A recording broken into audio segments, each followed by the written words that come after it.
का सेंटर है CWT और ये कार का सेंटर है।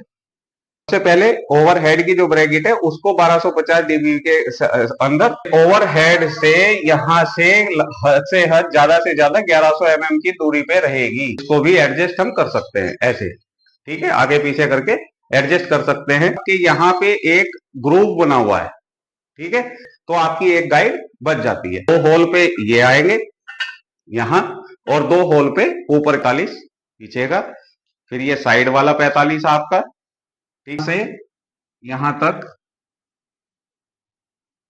ये हमारी डीबीजी होगी। 1121 नहीं होगा और 1119 नहीं होगा। यहाँ पे थोड़ी सी भी लापरवाही आपके लिफ्ट को हमेशा के लिए यहां से पकड़ के ऐसे इसको टच करना है धागे से। अब यहाँ बिल्कुल टिप पे आना चाहिए। इससे अगला टॉपिक मशीन अलाइन का ही है। मेरा नाम मोहित त्यागी और आपका स्वागत है लिफ्ट का ज्ञान चैनल के ऊपर। और जैसे कि ये सीरीज हमने शुरू कर रखी है कि हम लिफ्ट के बारे में आपको बताएंगे कि लिफ्ट के अंदर कैसे लगाई जाती है और कैसे नहीं, और उसकी पिछली 2 वीडियो आ चुकी हैं जिसमें हमने लिफ्ट की वैरायटी बताई एक वीडियो में। दूसरी वीडियो में हमने बताया था कि कैसे लिफ्ट की मार्किंग कर सकते हैं, जैसे कि आपको स्क्रीन पे मैंने अभी स्क्रीनशॉट पे लगाया है। तो इस चलते हैं अपने टॉपिक के ऊपर।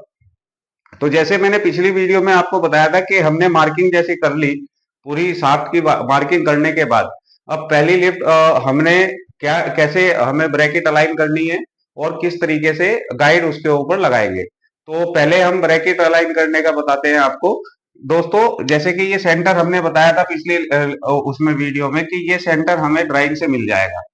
आपकी ड्राइंग में जैसा सेंटर, जितना का सेंटर होगा ये आगे से अंदर की साइड से, और ये सेंटर आपको ड्राइंग से मिल जाएगा। मानने की बात है जैसे 600 mm जैसे पिछली वीडियो में बताया था, तो उसको आप रख के आपकी सेंटर लाइन पटक गई है, सब कुछ पटक गया।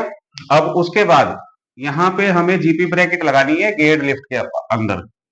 ये गेयर्ड लिफ्ट की हम बात कर रहे हैं, तो गेयर्ड लिफ्ट में हमें यहाँ पे जीपी ब्रैकेट लगानी है और एक ब्रैकेट लगानी है यहाँ पे, ठीक है दोस्तों। तो ये ब्रैकेट लगाने के बाद में अब मानने की बात है इसका सेंटर आता है यहाँ काउंटर वेट का, तो ये काउंटर वेट का सेंटर है CWT और ये कार का सेंटर है, ठीक है दोस्तों। अभी हम बात करते हैं इसकी कि ये हमारा कैसे सीधा होगा। तो जैसे मैंने पिछली वीडियो में भी आपको दिखाया था, ये हमारा बेस होता है और इस बेस को हम जैसे यहाँ पे एक यहाँ पे लगाएंगे और दूसरा यहाँ पे लगाएंगे और इसके अलाइन करते हैं इसको। तो उसमें कैसे करते हैं कि यहां से जैसे ये ब्रैकेट आ गया हमारा और ये यहां से लेके यहां तक, इसको बोलते हैं DBB, यानी distance between bracket to bracket, ठीक है। तो इसको डीबीबी बोलते हैं हम लोग। तो डीबीबी को जैसे अभी हमारी शाफ्ट में डीबीबी आ रही है 1250 mm, ठीक है दोस्तों। डीबीबी 1250 mm, ठीक है। यहां तक आपको इस तरीके से लगाना है, इसी तरीके से ये आगे पीछे हो जाता है। इसमें जैसे बेस के ऊपर है तो ये यहां से स्लाइड होके आगे पीछे हो सकता है। इसको स्लाइड करके हमें डीबीबी रखनी है 1250 mm, जैसे कि यहाँ पे डीबीबी 1250 है। अभी इसमें गाइड का आ जाता है जैसे 70 65 9, ये गाइड होती है अमूमन, हमारी अधिकतर गाइड है 70 65 9। तो 70 कैसे होता है वो भी हम बताएंगे आपको आगे, जब गाइड के बारे में डिस्कस करेंगे तो तब हम बताएंगे। अभी डीबीबी है हमारी 1250, इस पे चलते हैं। तो यहां से हम ऊपर की ब्रैकेट लगाएंगे और सबसे नीचे की ब्रैकेट लगाएंगे। उसके बाद में हम सोल लगाएंगे, सोल को इस ब्रैकेट से छोड़ेंगे ऊपर से नीचे, यहां से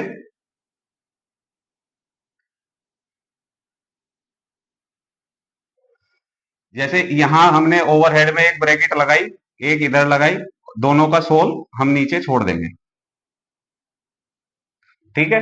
अब इस सोल के हिसाब से जैसे हमने मार्किंग के टाइम पे सोल ठंडा किया था नीचे, ऐसे ही करके हम नीचे की ब्रैकेट अलाइन कर देंगे। और ऊपर का मास्टर हम पहले ही 1250 के हिसाब से ऊपर की हम डिस्टेंस इसको कवर करके पहले एडजस्ट सबसे ऊपर की, यानी ओवरहेड में जो हम ब्रैकेट लगाएंगे उसको हम सबसे पहले करते हैं दोस्तों। ठीक है, ऐसा नहीं कि हम नीचे से ही बिल्कुल 1250 लेके चलेंगे, ऐसा नहीं है।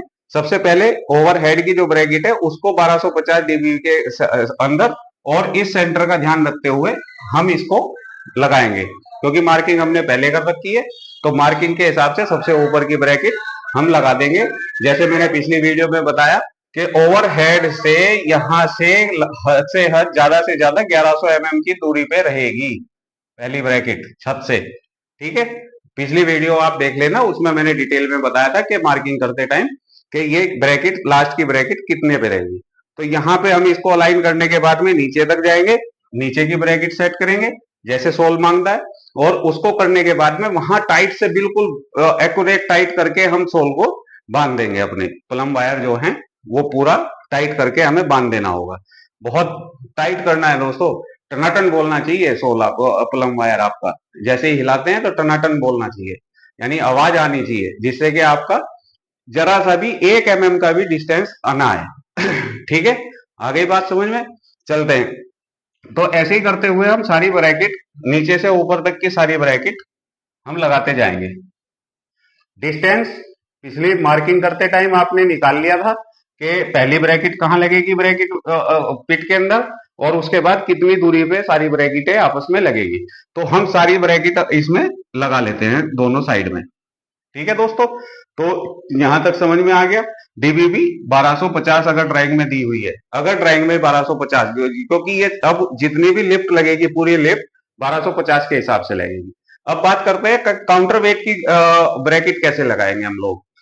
ठीक है दोस्तों, अब काउंटर वेट का वही, जैसे मार्किंग करते टाइम हमने सेंटर निकाला था, उसी सेंटर को सेंटर मानते हुए यहां से ये बराबर, यहां से ये बराबर। ठीक है, ये दोनों चीज बराबर आनी चाहिए बिल्कुल। अब यहां से क्या करते हैं, हमारा काउंटर वेट की डीबीबी है 950 mm। काउंटर वेट की हमारी डीबीबी है 950 mm। ठीक है, अब ये 950 mm को कैसे करेंगे, तो हमें ब्रैकेट काउंटर वेट का बेस ये है दोस्तों। ठीक है, इस तरह का बेस आते हैं अधिकतर, वैसे एल ब्रैकेट में भी आते हैं पहले से, लेकिन ये स्लाइड वाला है, इसको भी एडजस्ट हम कर सकते हैं। इस पे लगाने के बाद ऐसे लगा के इसको भी एडजस्ट हम कर सकते हैं ऐसे। ठीक है, आगे पीछे करके एडजस्ट कर सकते हैं। तो ये 950 रखना है। अब ये 950 कैसे रखना है, तो यहां हमारा सेंटर है, 950 हमें चाहिए। 950 का आधा कितना हो गया, 475। ठीक है दोस्तों, 950 का आधा 475। तो 475 पे हम यहां से यहां निशान लगाएंगे, 475 से हम यहां पे यहां निशान लगाएंगे। तो इन दोनों की दूरी कितनी आ गई, 950। और 950 क्या रखना है, 950 दोस्तों हमें ये चीज रखनी है। जैसे इस तरफ लगाएंगे हम, राइट में अगर हम लगाएंगे यहां, तो 950 यहां आना चाहिए, और अगर लेफ्ट में लगाएंगे तो 950 यहां आना चाहिए। ठीक है, आ गई समझ में कैसे 950 पे आएगा। ठीक है, तो ये 950 हो गया, यानी 475 इधर और 475 इधर इसके सेंटर से। तो इसका भी ऐसे ही प्लम बांध लेना है सेंटर पे, ब्रैकेट का सेंटर। ब्रैकेट का सेंटर जैसे पिछली वीडियो में मैंने बताया था कि यहाँ ये सेंटर है, और इसका स्लॉट का सेंटर ये है दूरी का, नीचे से ब्रैकेट का सेंटर ये है। तो इस हिसाब से आप इनको लगाएंगे, और ये ब्रैकेट का सेंटर है, यहां से सोल बांधो। सेंटर बांधने के बाद में पूरा प्लम वायर बांधने के बाद में ऊपर से नीचे तक, और इसको आप कंप्लीट लगा सकते हैं नीचे। और फिर बांधने के बाद में बीच की ब्रैकेट कैसे भी इसी सोल के प्लम के हिसाब से लगाते चले जाओ, तो पूरी ब्रैकेट आपकी लग जाएगी, अलाइन हो जाएंगी। ठीक है दोस्तों, अब बात करते हैं गाइड के ऊपर कि हमें गाइड कैसे खड़ी करनी है, क्या क्या उसको देखना होता है गाइड खड़ी करने के टाइम। कि हम जैसे गाइड खड़ी करते जा रहे हैं वो मैं अभी बताऊंगा आपको इसी वीडियो में। उससे पहले चैनल हमारा सब्सक्राइब कर लीजिए, और वीडियो को लाइक भी कीजिए और शेयर भी कीजिए दोस्तों, जिससे ये जानकारी ज्यादा से ज्यादा लोगों तक पहुंच सके। ठीक है दोस्तों, शुरू करते हैं दोस्तों अपना गाइड का टॉपिक। तो उससे पहले मैं आपको गाइड के बारे में जानकारी दे देता हूं कि गाइड होती क्या चीज है और कैसी उसको लगाते हैं और क्या, जैसे मैंने अभी 70 65 9 लिखा था, तो ये है क्या चीज। ठीक है दोस्तों, अभी हम बात करते हैं कार की गाइड के ऊपर पहले, फिर आपको काउंटर वेट का साइज भी बताएंगे, क्योंकि काउंटर वेट का भी साइज लगभग लगभग 45 45 5। ठीक है, 45 45 5 काउंटर वेट CWT और ये कार। ठीक है, क्योंकि अब इन्हीं पे निर्भर करेगा कि कैसे गाइड ये लगती है। तो अभी मैं बताता हूं आपको कार की गाइड के बारे में। तो दोस्तों, ये कार की गाइड होती है इस तरह से, जैसे आप देख रहे हैं। ठीक है, ये एक टी एंगल होती है, तो ये ऐसे और ऐसे। अभी आप इसमें देख रहे होंगे, अगर आपको नजर आ रहा होगा कि यहाँ पे एक ग्रूव बना हुआ है। ठीक है, तो इसको फीमेल बोलते हैं हम लोग। इसका एंड होता है, ये 5 मीटर लंबी होती है गाइड दोस्तों। तो ये अभी एंड पीस मैंने लिए हुए हैं आपको समझाने के लिए। तो इसमें क्या होता है कि 5 मीटर लंबा ये गाइड होती है। इसके दोनों सिरे दोनों अलग अलग होते हैं। एक तरफ आपका सिरा होगा फीमेल और दूसरी तरफ होगा मेल। तो फीमेल पे क्या होता है कि ये ग्रूव बना होता है, इसको हम सिरा बोलते हैं, इसको ग्रूव में एंड पीस को। और दूसरा जो सिरा होता है उसमें आपको दोस्तों इस तरीके से उभरा हुआ मिलेगा बीच में। ठीक है, तो ये होता है मेल, इसका सिरा जो होता है। तो ये दोनों सिरे होते हैं। अब इनमें कैसे रखना है दोस्तों आपको, अभी हम बताते हैं आपको इसका कैसे रखना है। ये दो गाइड होंगी दोस्तों, इधर खड़ी होगी और इधर खड़ी होगी। ठीक है, अगर ये सिरा आप मेल रखोगे तो इधर वाला सिरा आपका फीमेल होगा। ठीक है, उसका फायदा ये होगा कि ये इसकी लेंथ है 5 मीटर।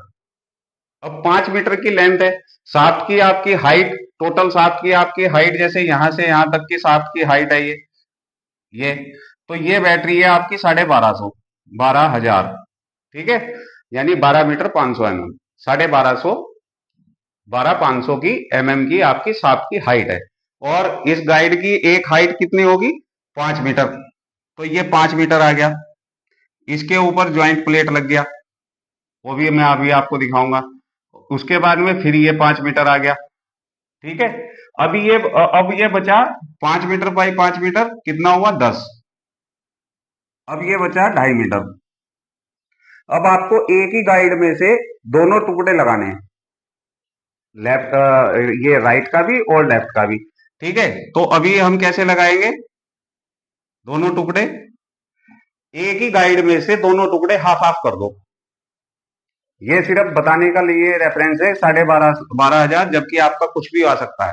तो पांच, दो गाइड के बाद या तीन गाइड के बाद या चार गाइड के बाद जितनी ऊंचाई होगी, उसके बाद जो भी सिरा बचेगा वो पूरी लेंथ ना आके, अगर पूरी लेंथ नहीं आ रही तो उसमें एंड पीस आपको लगाना पड़ेगा। तो आपकी अगर 2.5 मीटर से ऊपर आपको चाहिए, फिर तो आपको पूरी की पूरी दो गाइड अलग अलग चाहिए, क्योंकि 2.5 मीटर से ऊपर चाहिए।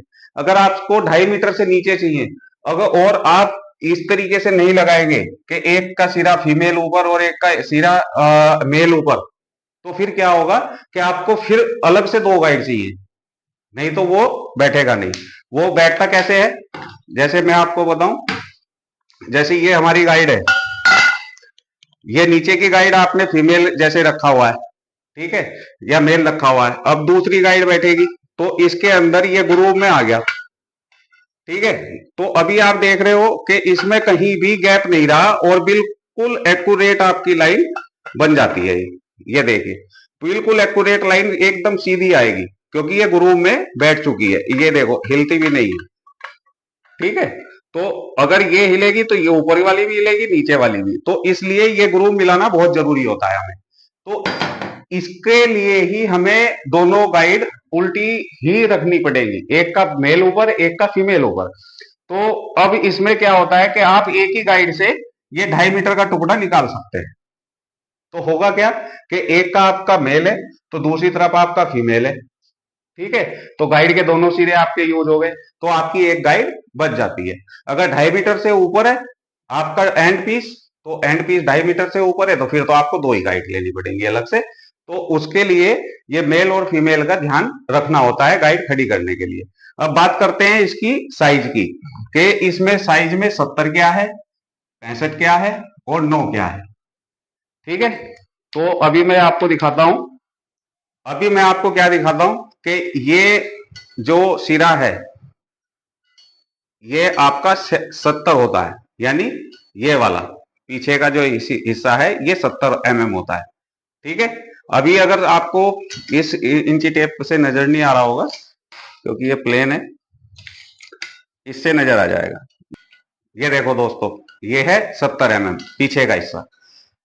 ये ऐसे जो लगती है ये होता है 65 mm का। ये दिख रहा है दोस्तों, ये 65 से 1-2 mm का नीचे होता है, तो उसमें भी चलता है, कोई दिक्कत नहीं। अब नो की बात करते हैं। नो होता है इसका फेस। ठीक है, ये 9 mm का होता है पूरा का पूरा चौड़ाई में फेस, तो इसको बोलते हैं 70, 65, 9। ठीक है, यहां तक बात समझ में आ गई। अभी अब इन गाइडों को हम जो बोरैकेट हमने लगाई है नीचे से ऊपर तक, इन पे दोनों को खड़ी कर देते हैं, जैसे मैंने बताया मेल फीमेल का ध्यान रखते हुए, क्योंकि जब दूसरी गाइड आएगी तो ये दोस्तों इसकी इस तरह से ज्वाइंट प्लेट होती है। ठीक है, इसमें 4 होल आपको दिखाई दे रहे होंगे, ऐसे ही दूसरे एंड पे भी 4 होल होते हैं। तो 2 होल पे ये आएंगे यहां, और 2 होल पे ऊपर के नट बोल्ट डल के ये आपस में सेट हो जाएगी। ठीक है, तो आपको इसका ध्यान रखना है, और ये इस तरह से फिक्स प्लेट में आपको लगाना होता है। यहां तक समझ में आ गया कि कार गाइड कैसे आपको खड़ी करनी है। अब काउंटर वेट गाइड की बात करते हैं दोस्तों। तो काउंटर वेट गाइड में भी ये जैसे मैंने आपको बताया 45-45-5 का इसका साइज होता है, तो वही 45-45-5 इसका साइज होगा। जैसे आप यहाँ पे देख रहे हो, ये 45 पीछे का, फिर ये साइड वाला 45 आपका। ठीक है, और ये 5 mm इसकी थिकनेस। ठीक, ये वाले की ये 5 mm आपकी थिकनेस। इसमें भी दोस्तों मेल फीमेल होता है। ठीक है, जैसे इसमें आपको मेल आ रहा है, दूसरे टुकड़े में आप दूसरी तरफ आपको फीमेल नजर आएगा, तो इसका भी मेल फीमेल का ध्यान रखते हुए आपको गाइड, ये भी गाइड खड़ी करनी है काउंटर वेट की। अब बात करते हैं इसकी अलाइनमेंट हम कैसे करते हैं। तो गाइड के अलाइनमेंट में भी बहुत सारी चीजें होती है। अब बात करते हैं कि उनको कैसे क्या क्या हमें चेक करना होता है, और किस तरीके से हमारी गाइड अलाइनमेंट एक्यूरेट होगी, जिससे कि हमारी लिफ्ट बहुत स्मूथ चले, नागन ना बने। बस हमें ये देखना है कि कहीं नागन ना बने, और लिफ्ट चलते टाइम पे किसी भी जगह पे हमारा किसी भी तरीके की कोई आवाज नहीं होनी चाहिए दोस्तों। ठीक है, तो इस चीज के लिए आपको वीडियो पूरा देखना चाहिए।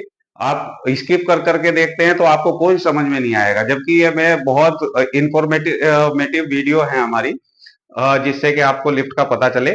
और अगर आप स्किप ना करें तो बहुत अच्छा होगा दोस्तों, क्योंकि एक एक पॉइंट आपको समझ में आना चाहिए।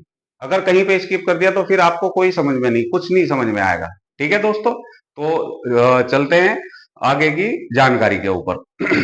तो अब हमने गाइड खड़ी कर ली, काउंटर वेट की भी, कार की भी, जैसे मैंने अभी आपको बताया इस तरीके से। एंड पीस भी हमने लगा लिए। अब हमारी गाइड अलाइनमेंट पूरी हो चुकी है। ठीक है, पूरी नहीं हुई, पूरी होगी, उसके कैसे करेंगे वो अभी बात करते हैं। पानी भी जरूरी है भाई, बोलते बोलते गला सूख गया। सब्सक्राइब कर लो भाई, गला भी सूख गया यार, अब तो कर लो। अभी बात करते हैं हम कि कैसे इसको करते हैं। यहां दोस्तों देखो, आपकी डीबीबी थी 1200 mm। ठीक है, अभी इसका 1200 mm से ही पूरा का पूरा साइज निकलेगा कि हमारा आगे का प्रोसेस कैसे होगा। अभी क्या होता है कि इसमें दूसरी पार्ट होता है, डीबीबी के बाद में आती है हमारी मेजरमेंट में डी बी जी। ठीक है, डिस्टेंस बिटवीन गाइड। ठीक है, गाइडों के बीच में कितना डिस्टेंस होता है, उसका सीधा तरीका है निकालने का। आपके इसी सारे यहीं पे सब कुछ निकला हुआ है। अभी आपको कुछ नहीं करना, अब क्योंकि ड्राइंग में भी दिया होता है, और वो ड्राइंग में कैसे दिया होता है, बहुत से आदमी जानते हैं कि जी अब डीबीबी 1200, डीबीजी इतनी कितनी कैसे आई, तो उसका मैं बताता हूं वो कैसे आती है।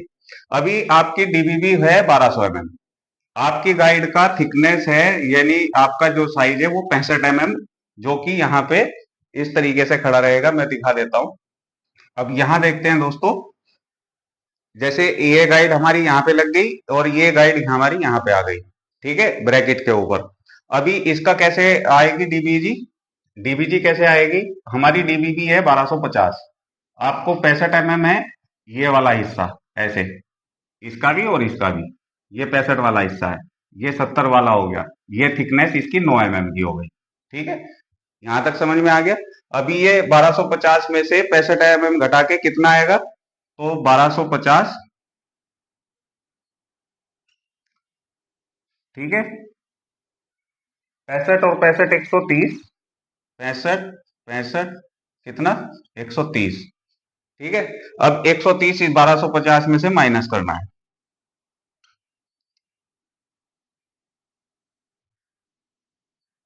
ये आया 1120। तो डीबीजी कितनी आई हमारी, 1120 mm। ठीक है दोस्तों, 1120 डीबीजी ऐसे आई यहां से। ठीक है, यहां तक समझ में आ गया। तो अब बात करते हैं आगे की। अब ये 1250 हमें यहां से यहां तक 1120 mm। ठीक है, ये हमारी डीबीजी होगी। ठीक है दोस्तों, अब यहां तक हमने ये मिला लिया, और बड़े ध्यान से करना है दोस्तों इस काम को, क्योंकि यही काम इंपॉर्टेंट होता है पूरी लिफ्ट का। अगर ये यहाँ पे गड़बड़ हो गई, आपने पूरी लिफ्ट लगा दी और लिफ्ट में कुछ भी तरह की दिक्कत आई गाइड अलाइनमेंट को लेके, तो आपकी लिफ्ट में से कभी भी कोई आवाज जो बनेगी वो आवाज नहीं जाएगी, किसी तरह की हार्डनेस होगी वो नहीं जाएगी। तो ये लिफ्ट का सबसे इंपॉर्टेंट काम होता है पूरी लिफ्ट को लगाने के लिए। और ये आपका एक्यूरेट हो गया, तो आपकी लिफ्ट की आधी कंप्लेंट तो खत्म हो गई उसी दिन, जिस दिन आपने ये शुरू में ही एक्यूरेट अगर कर दिया। इसको एक्यूरेट कैसे करना है, आपका ये डीबीबी 1250 जैसे ड्राइंग में दिया हुआ है, और ड्राइंग में ही ये अगर 1250 दिया होगा तो ये 1150 अपने आप आएगा, वो ऐसे आएगा जो मैंने अभी फार्मूला आपको बताया। ठीक है, तो ये 1120 ही होना चाहिए, 1121 नहीं होगा और 1119 नहीं होगा। अगर 20 है लिखा हुआ है ड्राइंग में तो 20 होगा, पूरा 20 होगा। ठीक है, तभी आपकी लिफ्ट बिल्कुल सीधी और स्मूथ चलेगी, बिना किसी खटर पटर के। नहीं तो खटपट की आवाज, ऐठन की आवाज आती रहती है लिफ्टों में। वो कमी यहाँ पे होती है कि यहाँ पे थोड़ी सी भी लापरवाही आपके लिफ्ट को हमेशा के लिए उसमें कंप्लेंट बना देगी, और क्लाइंट वो कहते रह जाएंगे, ऊपर पार्टियां कहती रह जाएगी कि जी हमारी लिफ्ट की आवाज खत्म नहीं होती, हमारी लिफ्ट तो ऐसे चलती है जैसे बहुत हार्ड चल रही है। वो उसका कारण मेन ये होता है डीबीजी आपकी एक्यूरेट ना होना। ठीक है, गाइड अलाइनमेंट का एक्यूरेट ना होना। ठीक, तो आपको ये 1120 यहां से यहां करना है। ठीक है, इन ब्रैकेटों को एडजस्ट करके, जैसे मैंने अभी आपको दिखाया आगे पीछे एडजस्ट करके। तो आपको फिर दोबारा से ओवरहेड की ब्रैकेट पे ये पूरा मास्टर मानना है। ठीक, अब इसमें क्या होता है कि एक प्लम आपको यहां पे लटकाना है, एक प्लम यहां पे लटकाना है, एक प्लम यहां पे, चौथा प्लम यहां पे। ठीक है, तो आपको ये ऐसे लटकाने हैं, क्योंकि ये सामने वाला जो प्लम है वो इससे लगभग लगभग 30 या 35 mm, जहां आपको आराम से देखा जाए वहां पे आप इसको सेट कर सकते हैं। इसकी टॉप की ब्रैकेट की पे अलाइन करने के बाद इसको, ठीक है, सेंटर से, यहां से सेंटर नाप के और सारी चीजों को देखने के बाद में आप इसको अलाइन, जब आपने ये सेट कर दिया टॉप फ्लोर का, तो उसके बाद में आपको ये 30 mm के आसपास रखना होता है। ठीक है, आपके जितना अच्छा लगे, जितने उससे आप काम कर पाओ, ये 30 भी कर लो, कर सकते हो 40 भी, 50 भी, जहां भी आपको अच्छा लगे। लेकिन जितना कम रखोगे उतना ही आपका एक्यूरेसी ज्यादा आएगी। ठीक है, तो आप 30 mm कम से कम रखना चाहिए आपको। तो इसको कैसे करते हैं कि 30 mm पे यहां प्लम लटकाएंगे। स्केल का बहुत इंपॉर्टेंट पार्ट होता है इसके अंदर। ठीक है, डीबीजी आप नाप सकते हो इंची टेप से, क्योंकि लंबा है। लेकिन जब ये प्लम से देखना होता है तो स्केल को आप यूज करें, ये लोहे का स्टील का स्केल है, इसको आपको यूज करना चाहिए। तो एक प्लम आप यहाँ पे 30 mm रख के नापेंगे, एक प्लम आप ये साइड में रख के 30 mm का करेंगे। ठीक है, तो दो प्लम इस पे हो गए, दो प्लम इस पे। आप इनको एक्यूरेट करके बॉटम की, सबसे बॉटम की नीचे की आप ब्रैकेट अलाइन करो, उसको चेक करो, वहां पे पलम पूरा टाइट करके बांधो, क्लिट से बांधो, गेज से बांधो, या एक उसको रोकने के लिए आते हैं, पलम को रोकने के लिए, बांधने के लिए अलग से बनाए जाते हैं, वो आप कहीं से भी बनवा सकते हैं। ठीक है, तो उससे उस पे बांधो। आपको एक्यूरेट करना है, यानी ये 30 mm बोला है तो इससे 30 mm से आप 29 नहीं कर सकते, 31 नहीं कर सकते। अगर आपने ये 30 mm पे पूरा कर दिया, जितने पे आपने ऊपर का मास्टर बांधा है उतने ही अगर आपने कर दिया, सारी गाइड आपकी पूरी की पूरी बिल्कुल सीधी और वो आएगी, बिल्कुल सीधी और एक्यूरेसी के साथ आएगी। तो आपकी आधी प्रॉब्लम खत्म। लिफ्ट के अंदर, लिफ्ट में कंप्लेंट बचेगी नहीं, किसी तरह की कोई आवाज नहीं आएगी। ठीक है, तो अब यहां तक आप समझ गए कि हमने इसको ऐसे कर दिया। अब लोगों का सवाल होगा, आप भाई होगा, कि अगले काउंटर वेट की गाइड कैसे करेंगे। काउंटर वेट के बारे में तो मैंने अभी बताया ही नहीं, तो उसका भी मैं बता देता हूं कि यहाँ पे जैसे हमने ब्रैकेट लगाई थी, ये इस तरीके से ऐसे एल ब्रैकेट में बना के दिखा देता हूं मैं आपको, ऐसे ये। ठीक है, अब यहां भी हम यही गाइड लगाएंगे, यहां भी हमारी ये ब्रैकेट लग गई, ब्रैकेट के ऊपर गाइड काउंटर वेट की। अब काउंटर वेट की गाइड का हमने ये सेंटर रखा था, ठीक है, तो इससे आधी आधी कर दो। अब इसमें भी क्या आएगा साइज निकल के, कि हमने इसकी डीबीबी रखी थी 950 mm। ठीक है, अब 950 माइनस 100, इसकी डीबीजी आई निकल के 850। अब बात करते हैं हम अपने काउंटर वेट की गाइड के ऊपर। तो हमारी डीबीबी थी यहाँ पे 950 mm। ठीक है, तो अब इसकी डीबीजी कितनी होगी, तो जैसे मैंने बताया कि कार गाइड ज्यादातर ये होती है, तो हमें इसको 50 50 5 का मान लेना होता है। होती तो 45 बाई 45 की, लेकिन अगर आप 50 बाई 50 की मान के चलोगे तो जो शू में गैप आता है, कभी कभी शू में लाइनर ज्यादा मोटे हो जाते हैं, कभी किसी में कम हो जाते हैं, तो उसके शू के काउंटर वेट के शू का हिसाब मार्जिन रखने के लिए इसको हम 50 बाई 50 की मान लेते हैं। तो 50 का अगर हम मानेंगे तो इसकी यहां से यहां तक 50 आ जाएगी। तो 950 हमारी डीवीबी थी, और 50 50 100 mm हमारा गाइड आ गया, तो डीबीजी बचा 850। तो यहां से हम 850 कैसे देखेंगे, यहां से यहां तक की ये वाली दूरी 850 करेंगे, 850 mm। ठीक है, हमें ये डीबीजी काउंटर वेट की डीबीजी रखनी होगी। तो ये डीबीजी 850 mm। अब इसको 850 कैसे करना है, तो 850 का आधा कितना हो गया, 425। यहां तक समझ में आया, 425। अब हमें 425, ये जो हमारा सेंटर है, ये वाला जो हमने यहां से पहले मार्किंग में निकाला था, उसी के हिसाब से हमने यहाँ पे लगाई है डीबीजी। ये हमारी डीबीबी के ब्रैकेट जो लगाए हैं हमने उसी के हिसाब से लगाए हैं करके, 475 75 करके। अभी हमारा यहाँ से गाइड कितना होगा, 425। इस सेंटर से 425, ये टिप बाहर का हिस्सा, और ये वाला हिस्सा 425 यहां से, तो ये 425 और ये भी 425, तो टोटल हो जाएगा 850 में। यहां तक समझ में आया। अब यहाँ इसकी तो हमने कर दिया, लेकिन अभी एक चीज और बचती है इसमें देखने वाली, कि हमारा ड्राइंग के हिसाब से जो सेंटर यहाँ से काउंटर का सेंटर, जो कार के सेंटर की दूरी है, वो भी हमें एक साथ रखनी है, यानी एकदम सीधी करनी है।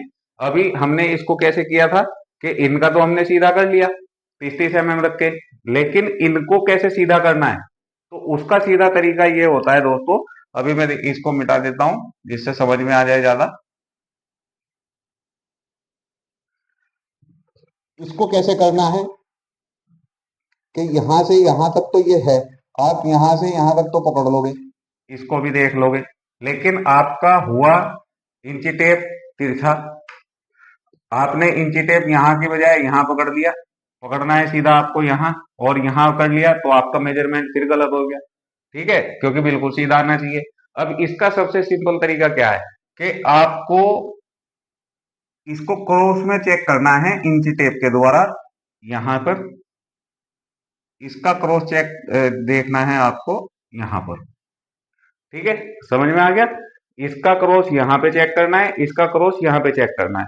लेकिन इससे पहले एक बहुत इंपॉर्टेंट चीज बचती है इसमें, इसको स्टेप बाय स्टेप करने हैं। तो स्टेप बाय स्टेप ही मेरा फर्ज बनता है कि आपको बताना चाहिए कि किस स्टेप पे किस चीज की जरूरत पड़ती है। तो अभी इससे हमने गाइड का बिल्कुल सीधी खड़ी तो कर ली, यानी फ्रंट से भी और साइड से भी। लेकिन इसके साथ साथ हमें एक चीज और देखनी होती है जिसका अहम रोल होता है गाइड अलाइनमेंट में, ट्विस्टिंग, यानी ऐठन। गाइड में ऐठन, तो गाइड आपने जैसे ये खड़ी करी, यानी अगर मैं दिखाऊं, जैसे ये गाइड का फ्रंट है, अगर इस तरीके से हो गया तब भी ऐठन आ गई, और यहां से और उस सामने वाली गाइड नापोगे तो बराबर आ रही है, यानी 1120। और इसको ऐसे हो गया तो तब भी ऐठन आ गई। दोनों गाइड एक साथ लाइन रखने का एक तरीका होता है, वो बहुत इंपॉर्टेंट होती है। कारण बताऊंगा अभी कि क्यों इंपॉर्टेंट है, लेकिन पहले निकालते हैं इसकी ट्विस्टिंग का तरीका, कि इसकी ट्विस्टिंग कैसे निकालते हैं कार गाइड की। अब यहां पे आपको एक धागा लेना है सूत वाला, जैसे सूत का धागा होता है, उसको आप मैग्नेट के द्वारा यहां पे चिपका दो इस गाइड पे, और इसी के बिल्कुल पैरेलल आपको चिपकाना है सामने वाली साइड पे और बाहर की तरफ। अगर इस तरफ बाहर की तरफ लगा रहे हैं तो इस तरफ भी बाहर की तरफ ही लगेगा। ठीक है, यहां तक समझ में आया। अगर आपने इस तरफ बाहर की तरफ लगाया है तो दूसरी साइड में भी आपको बाहर की तरफ ही लगाना पड़ेगा। क्या? धागा, सूत वाला धागा मैग्नेट से चिपका दो टाइट करके। ठीक है, अब स्केल को ऐसे पकड़ना है दोस्तों, जैसे मैंने पकड़ा है। ठीक है, यानी आपका ये वाला फेस बिल्कुल खाली रहना चाहिए, इस पे उंगली नहीं लगनी चाहिए आपको पकड़ने के दौरान। तो इसको कैसे करना है, धागा आपने यहां पे बांध दिया। ठीक है, अभी मैं बता देता हूं। आपने इस पॉइंट पे धागा बांध दिया। ठीक है, यहां आपका धागा है, आपको स्केल यहां लगाना है कम से कम 6 इंच की दूरी पे। ठीक है, अब वो कैसे लगाएंगे, यहां से ऐसे पकड़ना है जैसे आपको नजर आ रहा है, यानी ये वाला फेस बिल्कुल आपका बिल्कुल सीधा। ठीक है, इसको यहां पे लगाना है, धागे के पास तक लेके जाना है ऐसे ट्विस्ट करके। ठीक है, यहां से ऐसे, और ध्यान रहे कि ये गाइड से पूरा टच होना चाहिए यहां पे। ठीक, तो यहां से पकड़ के ऐसे इसको टच करना है धागे से। अब धागा कैसे होना चाहिए आपका, कहां आना चाहिए, मैं बता देता हूं। अब आपने धागा यहां पे लगाया, यहां गाइड से टच किया, तो आपका जो धागा है वो इस टिप पे आना चाहिए बिल्कुल। ठीक है दोस्तों, दिखाई दे रहा होगा आपको यहां पे। ठीक है, आपको बिल्कुल क्लियर दिखाई दे रहा है। तो यहां बिल्कुल टिप पे आना चाहिए धागा जो आपका है। अगर इससे गैप में आया धागा, यानी इतनी दूरी पे गैप पे आया, तब भी आपकी गाइड ट्विस्टिंग में है, ऐठन में है, उसको निकालना है। फिर अगर आपका धागा इसके ऊपर चढ़ के आया इस हिस्से पे, तब भी आपका, यानी कहने का मतलब ये है कि गाइड तिरछी है, उस कंडीशन में आपका बिल्कुल एक्यूरेट टिप पे आना चाहिए, इसके बिल्कुल किनारे पे, यहाँ पे जैसे आपको ये किनारा दिख रहा है, क्योंकि गाइड आपकी यहाँ है इसके किनारे पे। अब इसमें क्या होता है कि अगर गाइड में आई तो ये जो ब्रैकेट हमने लगाई थी, और ये स्लाइडिंग में ऐसे भी हो सकती है, ऐसे भी हो सकती है, तो इसके द्वारा करके आप इसको सीधा कर सकते हैं। ठीक है, और ध्यान रहे जब आप सीधा करें तो ये 1120 ही रहना चाहिए, ये घटना बढ़ना नहीं चाहिए। ठीक है, ये 1120 ही रहना चाहिए पूरा, ये घटना बढ़ना नहीं चाहिए दोस्तों। और इसको ध्यान में रखते हुए आप इसकी ट्विस्टिंग कर सकते हैं। तो अब समझ में आ गया आपको कि हमें गाइड की ट्विस्टिंग कैसे निकालनी है। अब बताता हूं मैं इसकी ट्विस्टिंग निकालनी जरूरी क्यों है। दोस्तों, जब हमारी लिफ्ट चलती है ना ऊपर से नीचे, ठीक है, अगर आपने ट्विस्टिंग नहीं निकाली तो उसके अंदर एक ऐंठन की आवाज आएगी, जिसमें के कनन कनन की आवाज बोलेगी, या फिर कहीं पे ठक ठक की आवाज आएगी, यानी कुछ भी करके आपकी लिफ्ट के अंदर चलते टाइम पे कुछ ना कुछ आवाज आती रहेंगी, यानी खसर खसर की, सरन पुरन की, कुछ ना कुछ आवाज आएंगी आएंगी। ठीक है, वर्डों पे ध्यान मत देना, लेकिन आप आवाज का मतलब समझ गए होंगे। कुछ लिफ्टों में आपने देखा भी होगा चलते हुए। अगर ट्विस्टिंग आपकी नहीं निकलेगी तो यही आवाज आएगी आपको हमेशा। ठीक है, तो वो कभी निकल ही नहीं सकती, क्योंकि लिफ्ट जब लग जाती है तो फिर आप इसको पूरी उखाड़ के नहीं लगा सकते, और ट्विस्टिंग होगी अभी गाइड के अलाइन करते टाइम ही ट्विस्टिंग चेक होगी आपकी। तो इनको निकालना बहुत जरूरी होता है, ट्विस्टिंग को एक्यूरेट करना बहुत जरूरी होता है। दूसरा सबसे बड़ा रीजन कि जब आपकी लिफ्ट मूव करेगी तो जो आपके शू लगभग 2-3 सालों में घिसने चाहिए, वो आपके हर 4-5 महीने में घिसते रहेंगे, क्योंकि ज्यादा वो रहेगी और प्ले उसमें बनती रहेगी, फिर आपकी लिफ्ट में कंप्लेंट बढ़ती चली जाएगी। आने वाले टॉपिक में प्ले से कैसे कंप्लेंट बढ़ती है वो भी आपको आगे आने वाली इसी सीरीज की वीडियो में मिल जाएगी किसी ना किसी में, तो उस टाइम पे हम बात करेंगे इसकी। अभी आपको बताते हैं कि काउंटर वेट में कैसे आपको देखना है उसका सेंटर। दोस्तों सब्सक्राइब भी करते रहो, और सब्सक्राइब के साथ साथ वीडियो को लाइक और शेयर भी करो, और कोई सवाल हो तो कमेंट बॉक्स हाजिर है आपके लिए, उसमें कमेंट भी करो, उसमें कोई भी सवाल पूछो टॉपिक से रिलेटेड। ठीक है, तो चलते हैं अपने काउंटर वेट के गाइड का सेंटर देखने के लिए।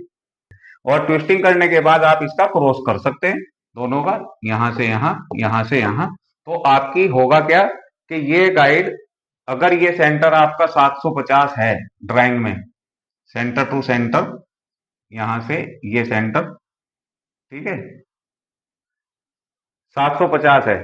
अगर आप इस क्रॉस को नहीं करोगे तो किसी तरीके से ये कहीं पे 720 होगा, कहीं पे 710 भी हो सकता है, कहीं पे 760 भी हो सकता है।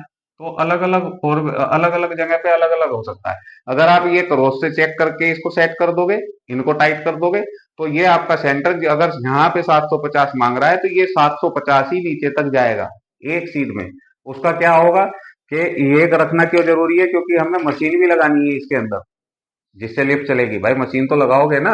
और अगला टॉपिक वही है हमारा, अगला टॉपिक, इससे अगला टॉपिक मशीन अलाइन का ही है कि मशीन अलाइन कैसे करते हैं, उसके अंदर रोपिंग कैसे करेंगे, डीबीजी कैसे डालेंगे, काउंटर वेट फ्रेम कैसे डालेंगे, वो सारा टॉपिक अगले वीडियो में आने वाला है। ठीक है, तो वो वीडियो भी आपके लिए बहुत इंपॉर्टेंट है, क्योंकि चलानी है आपको लिफ्ट, कैसे रोपिंग करनी है कैसे नहीं। तो गाइड अलाइनमेंट का मैं समझता हूँ यहाँ तक बहुत आ गया होगा। फिर भी कोई अगर क्वेश्चन रह जाता है दिमाग में आपके, या कुछ समझ में नहीं आता, तो रिवाइंड करके वीडियो भी देख सकते हो। अगर फिर भी कोई क्वेश्चन रहता है, कुछ चीज मैं बताना भूल गया हूँ, या आपके दिमाग में कोई क्वेश्चन आता है, या किसी चीज का तरह का क्वेश्चन पूछना चाहते हैं लिफ्ट से रिलेटेड, इस टॉपिक से रिलेटेड, तो आप कमेंट बॉक्स में हमें कमेंट करके बता सकते हैं। स्क्रीन पर दिया हुए नंबर पर हमें, जो बीच में मैं दिखाता भी रहा हूँ, नंबर देता भी रहा हूँ वीडियो के अंदर, तो उन वीडियो नंबर पे हमें व्हाट्सएप पे भी आप पूछ सकते हैं। ठीक है दोस्तों, तो मिलते हैं अगली वीडियो में अगले टॉपिक के साथ, जो कि होगा हमारा लिफ्ट की मशीन कैसे अलाइन करें, उसके अंदर डीवीजी कैसे डालें, वो क्या किन किन बातों का ध्यान रखा जाता है, कहाँ कहाँ चीजें ध्यान रखनी होती हैं, और मशीन कैसे अलाइन करते हैं, रोपिंग कैसे करते हैं। मिलते हैं अगली वीडियो में, तब तक के लिए जय हिंद, नमस्कार।